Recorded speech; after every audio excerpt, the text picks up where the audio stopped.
Hi everyone. This is book summary to Waking Up Understand the Nature of Mind by Sam Harris. Let's enjoy the video. Please subscribing to my channel for more great content like this. You'll be notified when I upload new videos. Waking Up Summary. Waking Up explores and answers the most common questions about religion, spirituality, meditation, mindfulness, thoughts, and consciousness, and helps newcomers and veterans alike to understand the nature of mind and how to experience the profoundness of each moment free of the illusion of self. Waking Up Notes and Quotes. Here are my notes and quotes on Waking Up by Sam Harris. My notes are casual and include what I believe are the essential concepts, ideas, and insights from the book, along with direct quotes from the author. Chapter 1, Spirituality. How could someone's happiness increase when all the material sources of pleasure and distractions had been removed? And I was utterly oblivious to how different life would be if the quality of my mind were to change.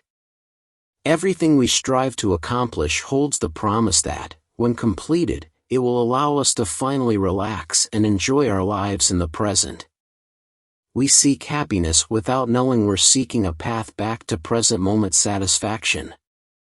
When I took MDMA, I felt boundless love for my best friend and wanted him to be happy. It wasn't the experience of love growing, but of its being no longer obscured. I felt sane for the first time in my life. 20% of Americans describe themselves as spiritual but not religious. There is more to understanding the human condition than science and secular culture generally admit. Spiritual is best described as an effort to bring the mind into the present or to induce a state of consciousness through meditation, psychedelics, or other means. Everything in this book can be experienced and confirmed in your own life. Research reveals many psychological benefits of meditation, including long-lasting changes in attention, emotion, cognition, and pain perception, correlating with structural and functional brain changes. The subject of this book, the feeling we call I, is an illusion. Spirituality, in the context of this book, is cutting through the illusion of self. The tools that enable us to be free from the sense of self can stand alone, separate from religion. It is possible to stand free from the juggernaut of self, if only for moments at a time. Ceaseless change is an unreliable basis for lasting fulfillment. Realizing this, many people begin to wonder whether a deeper source of well-being exists. Is there a form of happiness behind the mere repetition of pleasure and avoidance of pain? Is it possible to be happy before anything happens, before one's desires are gratified, despite life's difficulties, in the midst of physical pain, old age, disease, and death?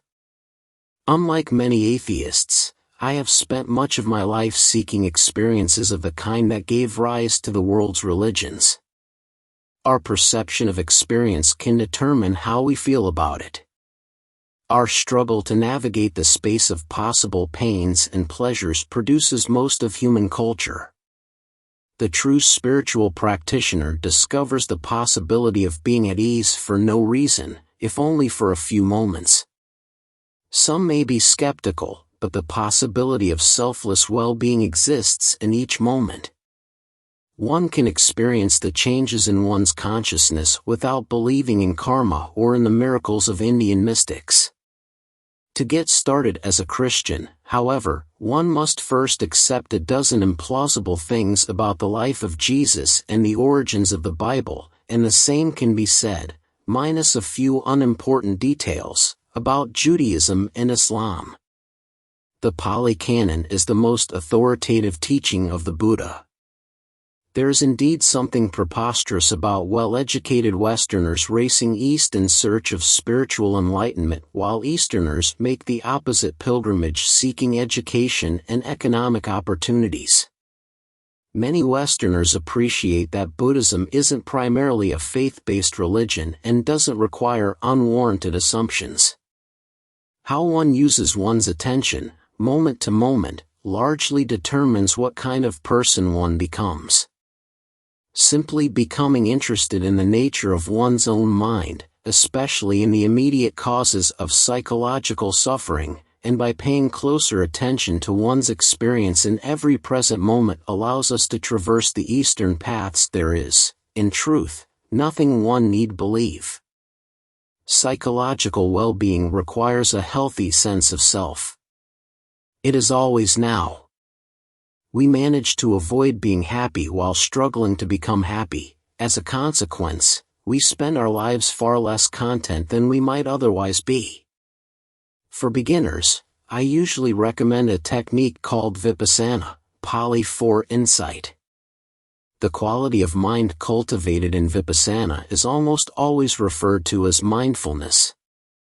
Mindfulness is a translation of the Pali word sati, which means clear awareness.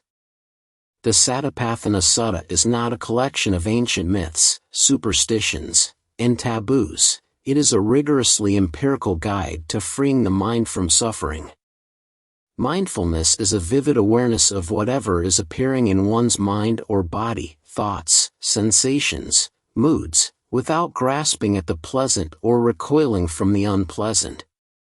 The problem is not thoughts themselves, but the state of thinking without knowing that we are thinking. The problem is that we crave lasting satisfaction in that which is subject to change. Happily, the benefits of training in meditation arrive long before the mastery does. The goal is to come out of the trance of discursive thinking and to stop reflexively grasping at the pleasant and recoiling from the unpleasant, so that we may enjoy a mind undisturbed by worry, merely open like the sky, and effortlessly aware of the flow of experience in the present. Recognizing the impermanence of your mental states alone, sincerely, not as an idea, can transform your life. The mind, rather than circumstances, determines the quality of your life. Your mind is the basis of everything you experience and of every contribution you make to the lives of others. Given this fact, it makes sense to train it. Our distorted view of reality leads to unnecessary suffering. Chapter 2: The Mystery of Consciousness. Investigating the nature of consciousness itself, and transforming its contents through deliberate training is the basis of spiritual life. As a matter of experience, you are consciousness and its ever-changing contents, passing through various stages of wakefulness and sleep, from cradle to grave. Consciousness is the one thing in this universe that cannot be an illusion. Chapter 3: The Riddle of the Self. The illusion of self is revealed upon close examination, enabled through meditation. Most of us feel that our experience of the world refers back to a self. We are all seeking fulfillment while living at the mercy of changing experience. No stable self is carried along from one moment to the next. Everything that is personal, everything that differentiates my consciousness from that of another human being relates to the contents of consciousness, not consciousness itself. Consciousness is the context in which the objects of experience appear, the sound of traffic, the sensation of your back against a chair. Consciousness and its contents are the only things that exist, subjectively speaking. And the only thing relevant to the question of personal identity is psychological continuity from one moment to the next. This self is nowhere to be found, however, its absence can be found, and when it is, the feeling of being a self disappears. Every moment of the day, indeed, every moment throughout one's life, offers an opportunity to be relaxed and responsive or to suffer unnecessarily. Thinking about what one is grateful for increases one's feelings of well-being, motivation, and positive outlook toward the future. It can be liberating to see how thoughts precede emotion, and how negative emotions in turn set the stage for patterns of thinking that keep them active and coloring one's mind. Seeing this clearly can be the difference between being angry, fearful, and depressed for a few moments or a few days, weeks, and months on end. Failing to recognize thoughts as thoughts or appearances in consciousness gives rise to the illusion that a separate self is living inside one's head and is a primary source of suffering. Taking oneself to be the thinker of one's thoughts, that is, not recognizing the present thought to be a transitory appearance in consciousness, is a delusion that produces nearly every species of human conflict and unhappiness. What doesn't survive scrutiny cannot be real. Chapter 4, Meditation. One study found that people are consistently less happy when their minds wander, even when the thoughts are pleasant. Stress, especially in early childhood, alters brain structure. 5 minutes of daily meditation for 5 weeks has been found to increase activity in the brain associated with positive emotions. Mindfulness improves immune function, blood pressure, and cortisol levels. It reduces anxiety, depression, neuroticism, and emotional reactivity. It also helps behavioral regulation and is associated with greater well-being. But the deepest goal of spirituality is freedom from the illusion of the self. The thinker is the ego. The ego, if sought, will automatically vanish. Ramana Maharshi. Reality is simply the loss of the ego. Destroy the ego by seeking its identity. Because ego is not entity, it will automatically vanish, and reality will shine forth by itself. Ramana Maharshi. Consciousness is the prior condition of every experience. The self or ego is an illusory appearance within it. Look closely for what you are calling I, and the feeling of being a separate self will disappear. What remains, as a matter of experience, is a field of consciousness, free, undivided, and intrinsically uncontaminated by its ever-changing contents. Of all the Buddhist teachings, those of Dzogchen most closely resemble the teachings of Advaita. That which is aware of sadness is not sad. That which is aware of fear is not fearful. If you seek out Dzogchen teachings, don't be satisfied until you are certain you understand the practice. Selflessness is not a deep feature of consciousness. It is right on the surface. Through Dzogchen, I realized that much of my time spent meditating had been a way of actively overlooking the very insight I was seeking. Embracing the contents of consciousness at any moment trains the mind to respond differently to adversity. Chapter 5, Gurus, Death, Drugs, and Other Puzzles. The title Guru tells us little about a person other than that some students hold this person in high regard. The desire to progress and win a teacher's approval makes a student vulnerable to emotional, financial, or sexual exploitation. Apart from parenthood, probably no human relationship offers greater scope for benevolence or abuse than that of guru to disciple. A student's moral intuition and self-preservation instincts can continually be recast as symptoms of fear and attachment.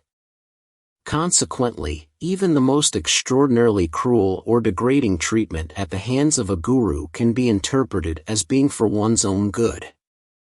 Nothing is intrinsically boring. Boredom is simply a lack of attention. Many people renounce the world because they can't find a satisfactory place in it, and almost any spiritual teaching can be used to justify a pathological lack of ambition. A doctrine that criticizes the search for worldly success can be appealing for someone who has not yet succeeded at anything and probably fears failure. A contemplative expert is someone who can help you realize certain truth about the nature of your own mind. We need not come to the end of the path to experience the benefits of walking it. Subjectively speaking, there is only consciousness and its contents. There is no inner self who is conscious. Everything that one can experience on a drug is, at some level, an expression of the brain's potential. Hence, whatever one has seen or felt after ingesting LSD is likely to have been seen or felt by someone, somewhere, without it. Positive psychedelic experiences often reveal how wonderfully at ease in the universe a human being can be, and for most of us, normal waking consciousness does not offer so much as a glimmer of those deeper possibilities. It is by ceasing to cling to the contents of consciousness, to our thoughts, mood, and desires, that we make progress. Conclusion. Most people still believe that religion provides something essential that cannot be had any other way. During the normal course of events, your mind will determine the quality of your life. Spirituality begins with a reverence for the ordinary that can lead us to insights and experiences that are anything but ordinary. Every present moment of consciousness is profound. However numerous your faults, something in you at this moment is pristine, and only you can recognize it. Open your eyes and see. Thank you for watching. Please subscribe, like and share. See you in next videos.